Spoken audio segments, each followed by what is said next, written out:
Welcome to this second episode in our part-time work special on health, caring and work. In episode 1, we looked at how to create part-time work. In this episode, we explore how to thrive in part-time work. You're about to meet Sharon Foxwell, who's 44, Associate Director at One Voice Media. You may remember Sharon if you listened to our first series. She has a job share in place that allows her to balance work with the care of her disabled daughter.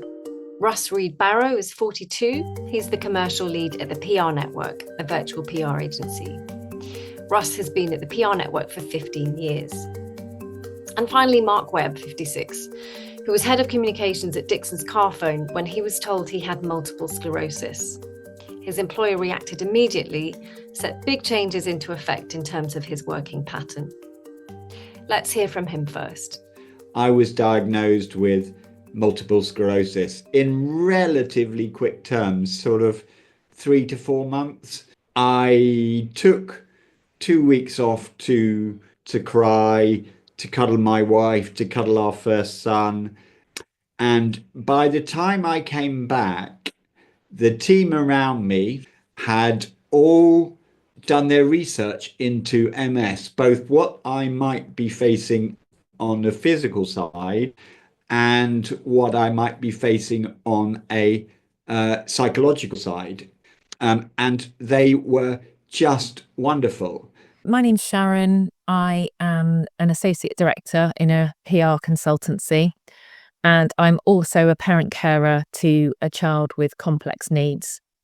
My daughter has something called Lennox-Gastaut syndrome, which is a condition which is characterised by severe epilepsy and a severe learning disability. I've been in the same company for 14 years and I work on a job share, and I've been in that job share for 13 of those years. So we split the week between us and we split all our work equally between us across all clients. We have flexible work, so I can choose to go into the office or work from home when needed. At times when I need to let my daughter's carers in, for example, I work at home. It's a brilliant setup for me and has allowed me to stay in a senior level position in a job and career that I love. My name's Russ Reed-Barrow. I work at the PR Network. The PR Network is like a virtual PR agency, really. I've been there for 15 years. I work at home almost all the time. Yeah, married, 2 kids, live in Bath. And essentially we sort of moved here, got through COVID, which was a mess with 2 young children. And then I found out about my cancer diagnosis in October 2021. Sort of went from very mild symptoms related to colon cancer to finding out quite rapidly that I had colon cancer, to then finding out that I also had something called smoldering myeloma, which is like another type of cancer. Both incredibly rare for my age. I'm 42. So bit of shock.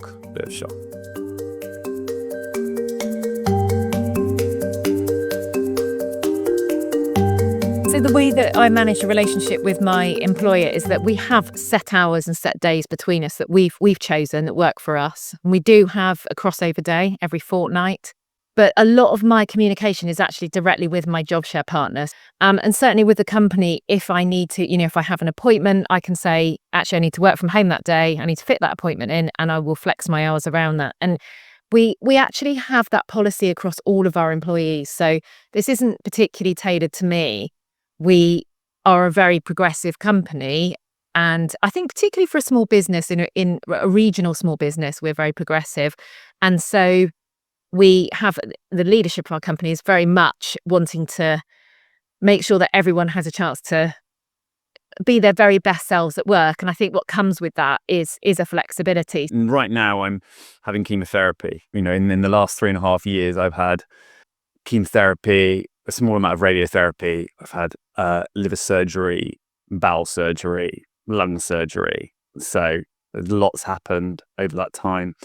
And work has, to be honest, been probably about as good as I could hope for, really, within the realms of what I'd expect them to be able to do as a small business. So in that time, initially I was given a large amount of time off. I wasn't given time off. I took time off as sick.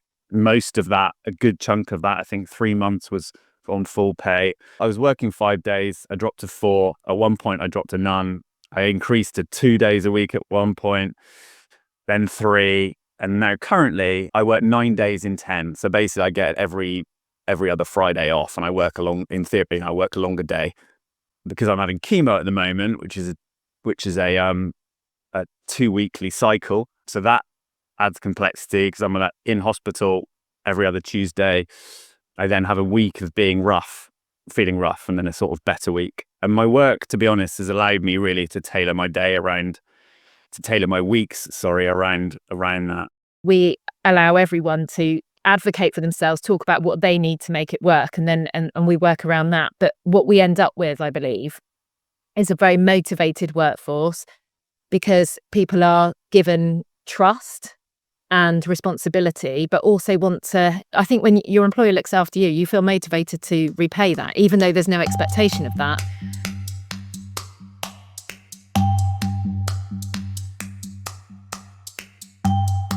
Good management is listening, being flexible. Flexibility is key. And I think an open mind is really key, and just being able to listen to what those challenges are. Being prepared to change. Ideally, is just saying, what do you need? And I think it's about making sure that your employees' needs are met, almost those basic needs. Multiple sclerosis, MS, is a progressive disease. So I went from walking in the first day with a stick, then with a crutch, then with 2 crutches, and then with a wheelchair. I was called into a room with my boss, the director of HR. They said, "Mark, you are brilliant. We love what you do, but you're not going to be able to cope much longer. What can you and we do to create a role that will keep you gainfully employed and will benefit the company? And by the way, we'll pay you for 5 days and you'll work for 4 days a week." But certainly from how my MD and my co-founders have managed me, it's just always been sort of being there, putting calls in, not allowing it to feel like, I guess I don't want it to feel like it defines me. But it absolutely, to a degree, that does define what I can and can't do, especially on chemotherapy. And also perhaps, talking about any needs around mental health support. Some places have employee assistance programs, additional things that might be able to support people during times in their lives that are very difficult. And often, being a carer, there are very limited services open to you. For example, it'd be great if all carers could access counselling. And that's not always the case. So if employers can offer some of those things, it helps their employee both outside of work and in work. Maybe it was because I was fairly good at my job, but I think it was much more because they were so humane and caring.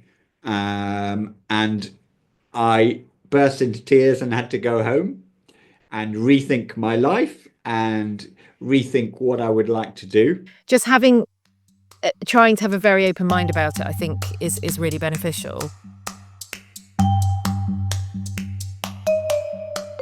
The thing I'm most proud of is just the fact that I've kept going, really. I think there was a time when I could have stopped, and there definitely was a period where I was like, Jesus, I've been off work so long now. How am I going to get back into it? Why am I going to get back into it? I don't like to use the word journey. It feels very overused, but it does feel like a bit of a journey. Having a disabled child, and you go through all sorts of different stages of, really sort of finding yourself in this. Well, I think of it as a club that I never asked to be in, and just kind of bewildered and looking around and thinking, okay, right, we're here. What's this? I never thought I would be in this club. So, and the other thing I'm proud of right now is the fact that in the last 2 months, I've become very proactive on LinkedIn in terms of talking about my experience, working with cancer, like this type of stuff we're talking about now, and also how I've been using AI to sort of support everything, really, from my diet through to my protocol, through to, decisions I make about supplements that I take, alongside obviously professional advice from oncologists and doctors. And that is something that, right now I'm really pleased that I'm doing, because people have, said nice things. People have said they're proud of me, which is always nice to hear. So yeah, that's something that's really helped, because it's given me sort of a separate, like a project to focus on that is also still very close to my work and what we do. Social media was emerging as a real thing at the time. I'm now medically retired. Twitter was actually a very powerful communications tool. My CEO, he was using Twitter. So we decided to create a role which was head of group social media. It was working with my CEO, Sebastian. We turned him into the most followed CEO on the FTSE 100 to make that a powerful voice, and with my voice, so I could argue and chat to journalists who were all online on Twitter at the time. So I could tweet from bed at 7 a.m. in the morning. I could work from home as and when. I could contribute to the company. I've known from the outset that my work is vital to my mental health. And that was in part informed by the fact that I had postnatal depression after I had my disabled child. Before we knew she was disabled, which wasn't until she was 18 months, I had postnatal depression. And I feel like the whole time, one of the things I really felt during that time was a loss of the life that I knew. And one of the big things in that life was my job. And I kept thinking, if only I could go back to work, I would have some structure. And so and when I did go back to work, and I'd recovered by then, or certainly was well into recovery, I loved going back, and I loved the structure. And so I've always felt that it's really important for my mental health to be working. And I say that from a place of, I'm very fortunate to have a job that I love and a team that I love. So work has always been a very positive place for me. And so when I knew that my child was disabled, one of my biggest concerns, to be frank, for my own mental health, was that I wouldn't be able to work. And so I knew that I needed to be open and have an open dialogue with my employer about how I was going to make this work. And as it's happened, it has worked out brilliantly. And I continue to work now and have absolutely no intention of changing that, because I'm extremely lucky to have a setup that works for me. But it is absolutely integral to my own mental health. And outside of that, I do all sorts of other things for my mental health, namely exercise, some medication, and counselling. I'm fortunate enough to be able to self-fund counselling, and I just do that at the moment each month, but I can dial it up as I need to. But I think I do really prioritise mental health, because I think it's just so obvious how challenging caring can be to somebody's mental health. And I feel like I want to proactively safeguard that as much as possible, I suppose. And I can't account for every situation. And of course, like everyone, I have ups and downs, but I try to have a little package of things that help, and work is a huge pillar in that.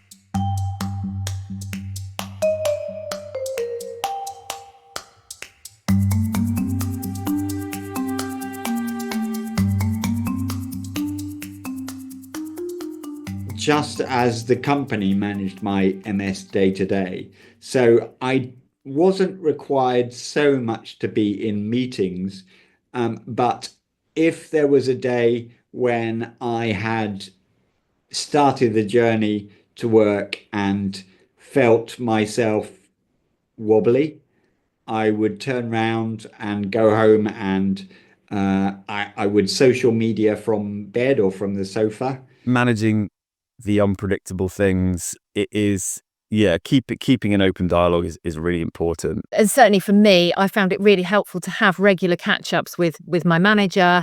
And actually, because of the sort of office we work in, we're in a team of 10, I'm very open in the office. If the phone rings and it's the school, I will often put that down and say, oh, that was the school saying this, or, it's a very open thing. So I think then when things do arise, it's very much that, it's very much not necessarily expected, but it's very accepted. It's very accepted that is part of who I am and what I need. It was just a total understanding that it wasn't a big change in my work output. No, it was no change in my work output. From 7 a.m. I was online, and I was really happy to, because I was so proud to work for a company that had been that imaginative. You just have to be open to the fact that, last night I had a really good weekend, probably surprisingly felt pretty good. Last night I had 2 hours sleep and feel awful. I don't feel awful, but and it's just trying not to let that hit you too hard, and not let, just being aware that actually today is going to be a longer day. I'm probably going to need to sleep more, being sort of understanding, sympathetic with yourself, and also other people being the same is really key. If someone feels comfortable to do that and has an understanding employer that is open to having that regular discussion, just having that in place can really help. I'm not a superhero, but I have some challenges in life, and I get round them.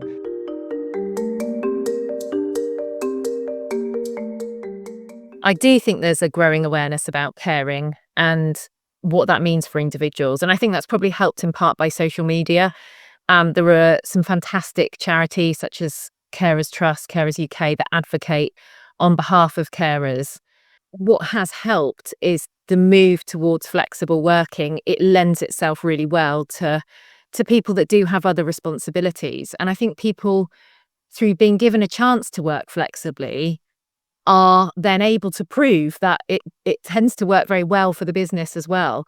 When somebody's been given what they need, given flexible working hours, generally, in my experience, that person is minded to do a very good job and to deliver great value for the business, even though it might not look like them sitting at a desk for 8 hours a day, 5 days a week.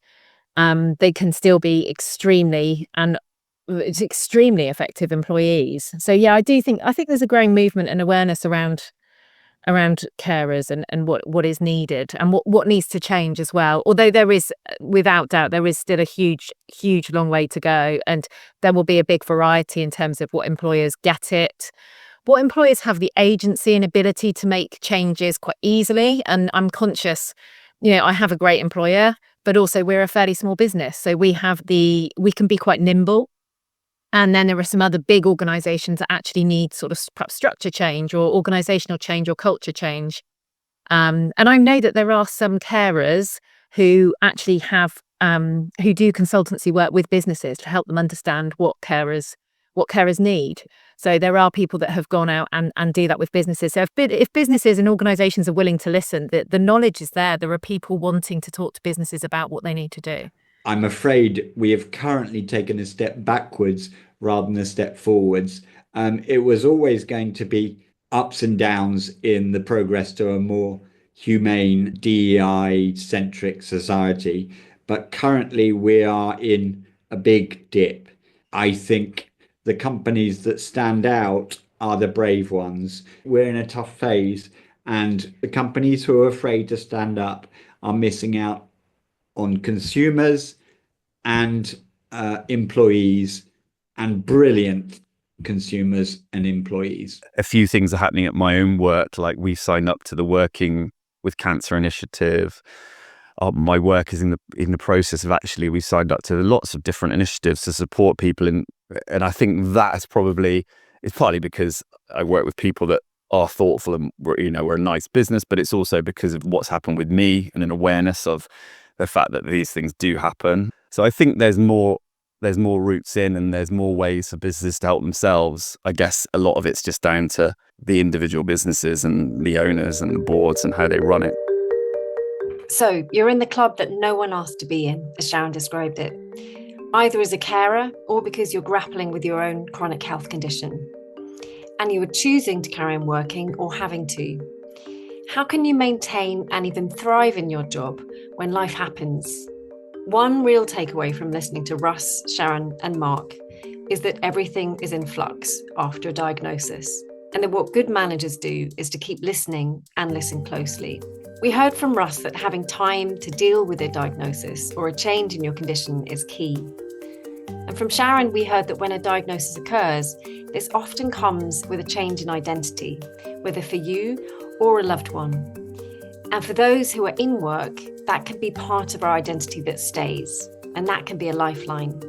Sharon regards work as part of a set of tools that she has to look after her mental health. It gives her structure and focus. Sharon, of course, has a job share partner, and having two people cover the week is a great way to support carers who need to work reduced hours to stay in work. From Mark, we heard about the power of being a humane employer first and foremost. What really matters is empathy. We also heard his passion when talking about the incredible skills and talent that people with health conditions and carers both have. As Sharon said, due to the resilience and grit they need to make it all work, people like Sharon, Mark, and Russ make extremely effective employees. If you've enjoyed this episode, please listen out for the next, our final instalment of this 3-part special. You will hear directly from experts on what rights carers and people with health conditions currently have in the UK, with some advice on how to articulate the things you need to make part-time work for you. I'm Claire McNeil, Chief Executive at Timewise. Thank you for listening, and thank you to the Standard Life Centre for the Future of Retirement for partnering with us on this series.